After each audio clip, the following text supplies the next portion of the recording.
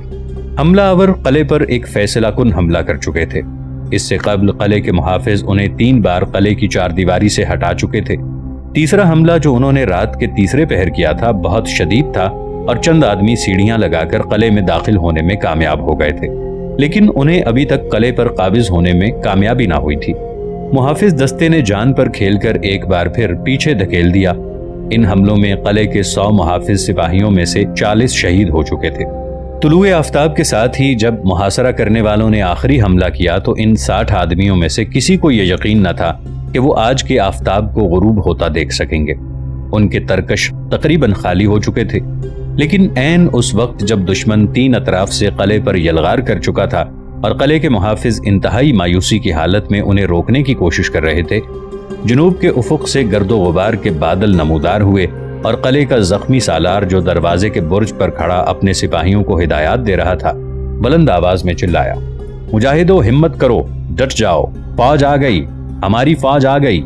سپاہی ایک نئے ولولے کے ساتھ سیڑھیوں کے ذریعے قلعے کی دیوار پھاندنے والے حملہ آوروں کو نیزوں، پتھروں اور تلواروں سے روکنے لگے۔ تھوڑی دیر بعد گرد کے بادلوں سے نمودار ہونے والے سوار نصف دائرے میں قلعے کی 3 اطراف میں پھیل گئے۔ حملہ آوروں کے پیادہ اور سوار جنوب کے نشیب میں اپنے پڑاؤ کی حفاظت پر متعین تھے، بدحواس ہو کر ساحل کے ٹیلوں اور پہاڑیوں کا رخ کر رہے تھے۔ تھوڑی دیر میں مرابطین کی نصف فوج گھوڑوں سے اتر کر قلعے کے ارد گرد چٹانوں اور پتھروں کی آڑ میں مورچے بنا چکی تھی۔ چند دستے ان کے گھوڑوں کی حفاظت کر رہے تھے اور باقی سوار پڑاؤ سے فرار ہونے والوں کا تعاقب کر رہے تھے۔ حملہ آوروں کی فوج کا بیشتر حصہ جو کچھ دیر قبل قلعے پر یلغار کر رہا تھا اب اپنی جانیں بچانے کی فکر میں تھا۔ وہ کبھی بھاگ نکلنے کی کوشش میں مرابطین کے تیر اندازوں کی زد میں آ جاتے اور کبھی سمٹتے ہوئے پھر قلعے کی 4 دیواری تک جا پہنچتے۔ دوپہر تک مرابطین کا لشکر دشمن کے 1,500 آدمیوں کو موت کے گھاٹ اتارنے کے بعد باقی فوج کو سمندر کی طرف دھکیل رہا تھا۔ خلیج میں ان کے 5 جہاز کھڑے تھے اور بعض سپاہی پانی میں کود کر ان جہازوں تک پہنچنے کی کوشش کر رہے تھے، لیکن ان میں سے اکثر مرابطین کے تیروں کا شکار ہو رہے تھے۔ 3 جہاز اس نئی صورتحال کے باعث خلیج کو چھوڑ کر کھلے سمندر کی طرف نکل گئے اور ان کے متعلق بعد میں امیر یوسف کو جنگی قیدیوں کی زبانی علم ہوا کہ ان میں سے 2 اطالیہ اور 1 فرانس کے بحری ڈاکوؤں کا تھا۔ باقی جہاز قلعے سے ذرا دور خلیج کے ایک کشادہ حصے میں پہنچ چکے تھے اور ان کے ملاح سمندر میں کودنے والوں کو کشتیوں پر لاد کر ان جہازوں تک پہنچانے کی کوشش کر رہے تھے، لیکن تھوڑی دیر میں خلیج کے دونوں کناروں پر مرابطین کا پورا قبضہ ہو چکا تھا۔ غروب آفتاب سے کچھ دیر قبل دشمن کی رہی سہی فوج نے، جس کی تعداد 4000 کے لگ بھگ تھی، ہتھیار ڈال دیے۔ اب باقی جہاز بھی کھلے سمندر کا رخ کر رہے تھے۔ یوسف بن تاشفین نے قلعے میں داخل ہو کر مغرب کی نماز ادا کی۔ چونکہ قلعے میں زیادہ فوج کے لیے جگہ نہ تھی، اس لیے امیر یوسف نے 500 سپاہی وہاں چھوڑ کر باقی فوج کے ساتھ وادی میں، جہاں کچھ دیر قبل دشمن کا پڑاؤ تھا، قیام کیا۔ دشمن کے سینکڑوں گھوڑے، اونٹ اور ایک بڑی مقدار میں سامان رسد ان کے قبضے میں آ چکا تھا۔ جنگی قیدیوں کو پڑاؤ کے قریب جمع کر کے ان پر پہرے داروں کا دستہ متعین کیا گیا۔ رات کو کھانا کھاتے وقت یوسف بن تاشفین نے سعیر بن ابو بکر سے پوچھا، تمہارا اندلسی دوست کہاں ہے؟ آج لڑائی میں خاص طور پر اسے دیکھتا رہا ہوں۔